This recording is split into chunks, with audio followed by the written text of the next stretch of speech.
नमस्कार शेतकरी बांधवांनो, मी ॲग्रिकॉस प्रतिभा रोकडे आपल्या ॲग्रोवड या चॅनलवरती स्वागत करते। तर शेतकरी बांधवांनो, आजचा व्हिडिओ हा आपला खूप महत्त्वाचा आहे, कारण सध्या अवकाळी येणारा पाऊस, त्याचबरोबर हे ढगाळ वातावरण।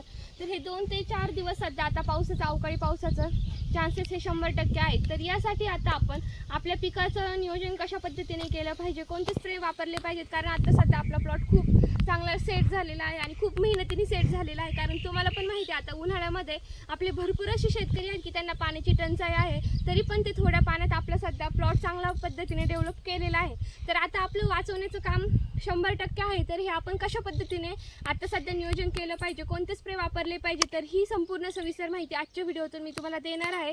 तर आपला व्हिडिओ हा कुठे स्किप न करता शेवटपर्यंत कंटिन्यू करा, जेणेकरून तुम्हाला सविस्तर माहिती होईल। त्याचबरोबर जर तुम्ही अजूनही आपल्या चॅनल जर सबस्क्राइब नसेल केला तर नक्की करून घ्या, जेणेकरून या पुढचे येणारे व्हिडिओज आहे तुम्हाला वेळेत बघायला मिळतील। तर चला आपण व्हिडिओला सुरुवात करूयात। तर शेतकरी बांधवांनो, या अवकाळी पावसामुळे आपल्या प्लॉटवरती कोणकोणत्या समस्या आपल्याला उद्भवून येऊ शकतात, दिसू शकतात, तर हे सर्वात पहिल्यांदा आपण जाणून घेऊयात। त्याचबरोबर सध्या काही शेतकऱ्यांच्या प्लॉटवरती ह्या समस्या असू पण शकतात, तर हा व्हिडिओ शेवटपर्यंत बघा, जेणेकरून तुम्हाला व्यवस्थित समजेल।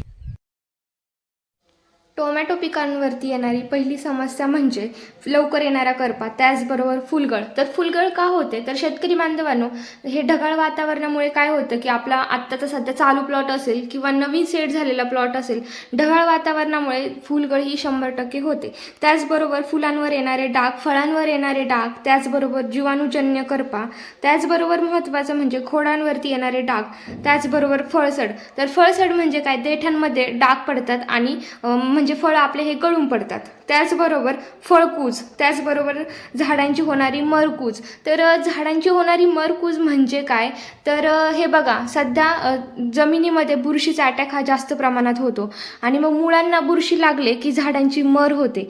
तर ह्या सर्व काही समस्या आपल्याला आपल्या प्लॉटवरती दिसून येतात। तर यासाठी आपण आता कोणते स्प्रे वापरले पाहिजे, कोणते योग्य खतं वापरले पाहिजे, हे खूप महत्त्वाचं आहे। आता ढगाळ वातावरणामध्ये किंवा पाऊस झाल्यानंतर तुम्हाला हे स्प्रे करणं आवश्यक आहे। तर मी तुम्हाला काही कॉम्बिनेशन सांगते, त्याचबरोबर ऑप्शन पण सांगणार आहे। तुम्ही त्यापैकी कोणते एक ऑप्शन निवडू शकता आणि त्या पद्धतीने स्प्रे करू शकता। तर मी तुम्हाला आता सर्व सविस्तर माहिती सांगणार आहे, कोणतं आपण औषध किती ml वापरलं पाहिजे, किती लिटरसाठी किती औषध वापरलं पाहिजे। यामध्ये पहिलं कॉम्बिनेशन म्हणजे UPL कंपनीचं जे क्यूप्रोफेक्स फंगीसाईड आहे, तर हे तुम्हाला घ्यायचं आहे। यामध्ये कॉपर सल्फेट प्लस मँकोझेब प्रेझेंट आहे। तर याचं प्रमाण घेताना तुम्हाला प्रति लिटरसाठी 2 ग्रॅम असं घ्यायचं आहे। प्लस त्यामध्ये तुम्हाला फॅलिडामायसिन हे अँटीबायोटिक पण वापरायचं आहे। तर याचं प्रमाण घेताना तुम्हाला हे 2 ml प्रति लिटरसाठी वापरायचं आहे, किंवा तुम्ही कासुबी हे पण अँटीबायोटिक घेऊ शकता। तर हे झालं फर्स्ट कॉम्बिनेशन। यानंतरचं सेकंड कॉम्बिनेशन म्हणजे ब्ल्यू कॉपर हे जे फंगीसाईड आहे, तर हे तुम्हाला घ्यायचं आहे। तर याचं प्रमाण घेताना हे तुम्हाला 1 ग्रॅम प्रति लिटरसाठी घ्यायचं आहे। तर हे 1च ग्रॅम का घ्यायचं, कारण याने फुलगळ होऊ शकते, तर यासाठी तुम्हाला हे 1च ग्रॅम घ्यायचं आहे। प्लस त्यामध्ये तुम्हाला फॅलिडामायसिन हे अँटीबायोटिक वापरायचं आहे, किंवा तुम्ही कासुबी हे पण अँटीबायोटिक वापरू शकता। किंवा त्यासाठी आणखी एक बेस्ट ऑप्शन म्हणजे टेट्रासायक्लिन हे जे पुढे मिळतात दुकानमध्ये, तर ह्या तुम्ही घेऊ शकता। तर हे तुम्हाला 100 लिटरसाठी 18 ग्रॅम असं याचं प्रमाण घ्यायचं आहे। त्याचबरोबर तिसरं कॉम्बिनेशन म्हणजे एंडोफिल कंपनीचं जे Z78 आहे, तर हे तुम्हाला फंगीसाईड घ्यायचं आहे। त्याचबरोबर तुम्ही फॅलिडामायसिन हे अँटीबायोटिक पण यामध्ये वापरायचं आहे। त्याचबरोबर किंवा तुम्ही कासुबी पण हे ऑप्शनमध्ये वापरू शकता। फॅलिडामायसिन नाही मिळालं तर तुम्ही कासुबी हे अँटीबायोटिक घेऊ शकता। तर आता याचं प्रमाण घेताना तुम्हाला एंडोफिल कंपनीचं जे Z78 आहे, तर याचं प्रमाण तुम्हाला 2 ग्रॅम प्रति लिटरसाठी असं घ्यायचं आहे। त्याचबरोबर फॅलिडामायसिनचं हे प्रमाण तुम्हाला 2 ml प्रति लिटरसाठी असं घ्यायचं आहे। त्याचबरोबर कासुबी जरी घेतलं तर तुम्ही त्याचंही प्रमाण 2 ml प्रति लिटरसाठी घेऊ शकता। तर अशा पद्धतीने तुम्हाला हे कॉम्बिनेशनचा स्प्रे करायचा आहे। तर मी आता तुम्हाला 3 कॉम्बिनेशन सांगितलेले आहे, त्यापैकी तुम्ही कोणतं एक घेऊ शकता। आणि महत्त्वाचं म्हणजे जर तुम्हाला आणखी काही प्रश्न असतील आणि त्याचबरोबर दुसऱ्या काही समस्या दिसून येत असतील तुमच्या प्लॉटमध्ये सध्या, तर नक्की मला तुम्ही कमेंटद्वारे कळवा। यावरती मी नक्की तुम्हाला योग्य मार्गदर्शन करेल। त्याचबरोबर लवकरात लवकर तुम्हाला योग्य माहितीचा व्हिडिओ तुमच्यापर्यंत पोहोचवेल।